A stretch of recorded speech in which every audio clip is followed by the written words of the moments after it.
পুরুষের জন্য 3টা পোশাক পরিধান করা হারাম।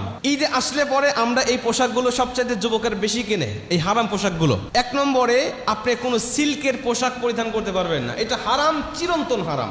রেশমের পোশাক, সিল্কের পোশাক পুরুষদের জন্য আল্লাহ হারাম করেছেন। এই ঈদের আসলে পরে দেখবেন যে অনেক যুবক আছে দামি দামি পাঞ্জাবি কেনে, সিল্কের পাঞ্জাবি কেনে, যেই পাঞ্জাবিগুলো আমাদের জন্য আল্লাহ পাক হারাম করেছেন। 2 নম্বরে, হাদিস থেকে পাওয়া যায় 2টা কালারের পোশাক পরিধান করা পুরুষদের জন্য হারাম। 1 নম্বর হলো টকটকে লাল যে পোশাকটা, যেই লালের মধ্যে কোনো মিশ্রণ নাই, খয়েরের মিশ্রণ নাই, হলুদের মিশ্রণ নাই, বা সাদার মিশ্রণ নাই, নীলের মিশ্রণ নাই, কোনো মিশ্রণ নাই, একদম ডাইরেক্ট যে টকটকে লাল, এটাকে হাদিসের মধ্যে নবীজি নিষেধ করেছেন কঠোরভাবে।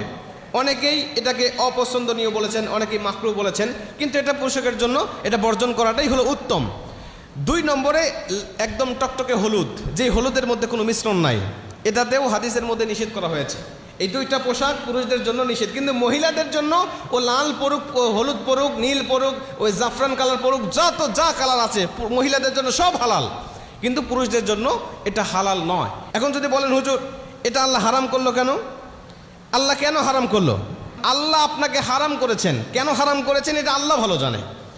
কোনো মালিক যদি কোনো কর্মচারীকে বলে তুমি এই কাজটা করবে না, এখন কর্মচারী যদি বলে মালিক এই কাজটা আমি কেন করব না, তখন ওই চাকরের চাকরির যাওয়ার সম্ভাবনা আছে। কথা কোন ঠিক কিনা?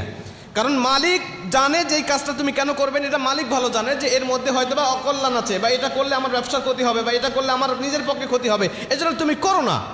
কিন্তু কর্মচারী হয়ে যদি পাল্টা জবাব দেয়, পাল্টা উত্তর চায় যে এটা কেন আমার জন্য করা যাবে না, তাইলে ওই চাকরটা বা ওই কর্মচারীটা ভালো কর্মচারী নয়, সে হলো বেয়াদব, সে হলো ওর চাকরি করার মতো উপযুক্ত ব্যক্তি নয়। অতএব আল্লাহ কোনটা হারাম করেছেন, কি জন্য করেছেন, কোনটা হালাল করেছেন, কি জন্য করেছেন, এটা আল্লাহ ভালো জানে, এটা বান্দার পক্ষে জানা কর্তব্য নয়, দায়িত্ব নয়। আল্লাহ যেটাকে হারাম করেছেন সেটাকে বর্জন করতে হবে, যেটা হালাল করেছেন সেটাকে গ্রহণ করতে হবে। এটাই হলো একটা ভালো মুমিনের, ভালো বান্দার বৈশিষ্ট্য। কথা কোন ঠিক কিনা? পুরুষদের জন্য স্বর্ণ পরিধান করা হারাম। আমি বললাম না যে আল্লাহ কেন হারাম করেছেন, এটা আপনার আমার বুঝে নাও আসতে পারে। আজকের থেকে 1450 বছর আগে অনেক মানুষের বুঝে আসে নাই যে কেন এগুলো হারাম, কিন্তু 1400 বছর পরে এগুলো মানুষের বুঝে আসতেছে। স্বর্ণ পরিধান করা আল্লাহ রাসূল হারাম করেছেন 1450 বছর আগে, তখনকার মানুষ হয়তো বা বোঝে নাই স্বর্ণ পরা কেন হারাম করেছেন, কিন্তু এই 1400 বছর পরে, 1300 বছর পরে এখন মানুষ জানতেছে যে স্বর্ণ পরিধান করলে পুরুষের কি ক্ষতি হয়, ও ক্ষতিটা জানতে পারতেছে 1450 বছর পরে।